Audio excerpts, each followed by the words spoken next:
Print, email, Facebook, Twitter. More opinion. Australian politicians. Winners and losers on the tests of judgment, temperament and character. It's obvious, but easily underestimated, that in politics judgment and temperament are key, together with character, with which they're often entwined. They are probably more important than high intelligence, or low cunning.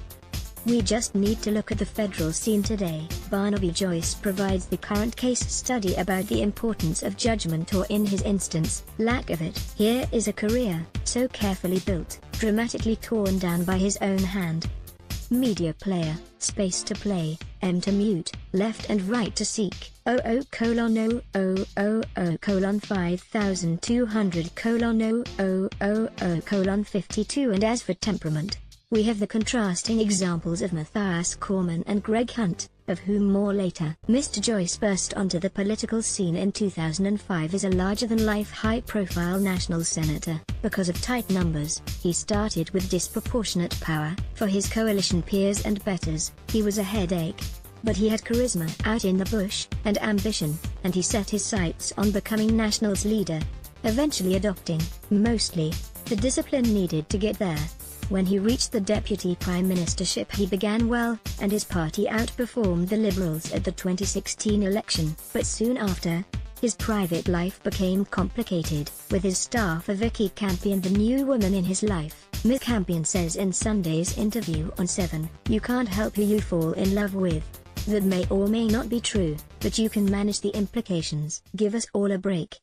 A public figure can separate the work and private parts of their lives. Mr. Joyce let the two merge messily, as Ms. Campion shifted to colleagues' offices. With this failure of judgment, his fall began.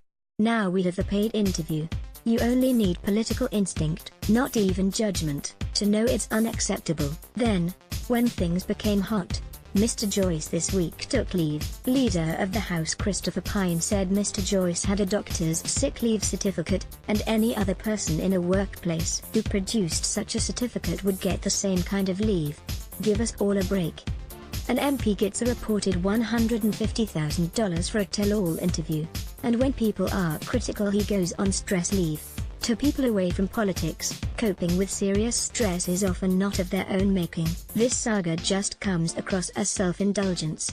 Joyce will have a big rebuilding job now. There is speculation about Mr. Joyce's future. Will he, should he, stay on in his seat of New England? This ought to be resolved quickly, for Mr. Joyce's own sake, and that of the Nationals, who don't want to risk the emergence of a new strong independent, remembering that Tony Windsor grabbed and held this electorate for many years. If Joyce wants to stay, he'll have a big rebuilding job, locally and in Canberra. And it would probably be the more sensible course. He feels it would be better to strike out into another career. He should announce the decision without delay, while of course remaining in place until the election.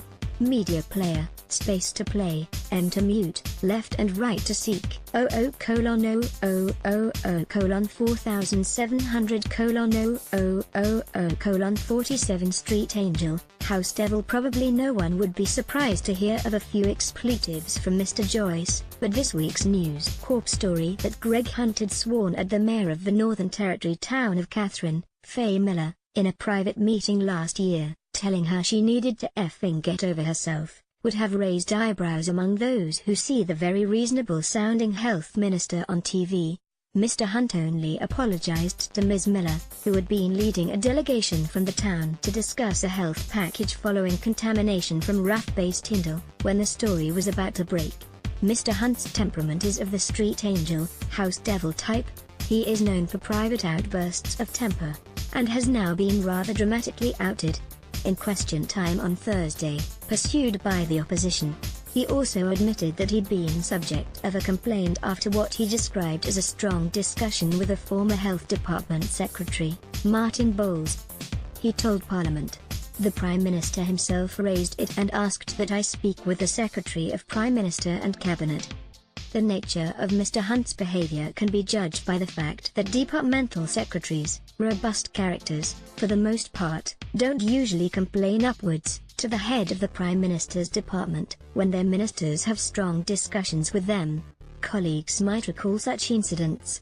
if Mr. Hunt in years to come eyes his party's deputy leadership, a position that ideally requires an even temperament. Corman displays patience and good humor. Fortunately for the government, Mr. Hunt isn't in the sort of position occupied by Senate Leader Matthias Corman, who has to manage relationships and negotiate in perennially testing circumstances. Mr. Corman has had a few heated clashes with opponents, especially recently with Labour's Senate Leader Penny Wong, but he manages political conflict in a civilized, quite respectful way. In dealing with the Senate crossbench packed with volatile and unpredictable characters surfing atop inflated egos, Senator Corman displays inexhaustible patience and general good humor.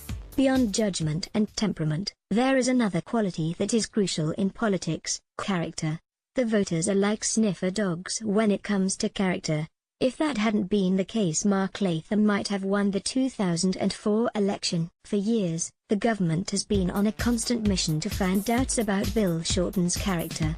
It knows that if such an attack is effective, it can be lethal for a leader's chances. That was in part behind the Abbott government establishing the Royal Commission into Trade Unions, and it's why Michaelia Cash set the Registered Organisations Commission onto the 2005 $100,000 Australian Workers' Union donation to get up, when Mr. Shorten was Union Secretary. But as we saw this week, the donation affair has so far inflicted more pain on the government than on Mr. Shorten. We know from the polls the public don't warm to the opposition leader so far. However, Labour's two-party lead indicates people haven't concluded that he is not fit to rule. Mr. Shorten hasn't failed the character test, but he hasn't entirely passed it yet, either. Michelle Grattan is a professorial fellow at the University of Canberra and chief political correspondent at The Conversation, where this article appeared. Print, email, Facebook, Twitter. More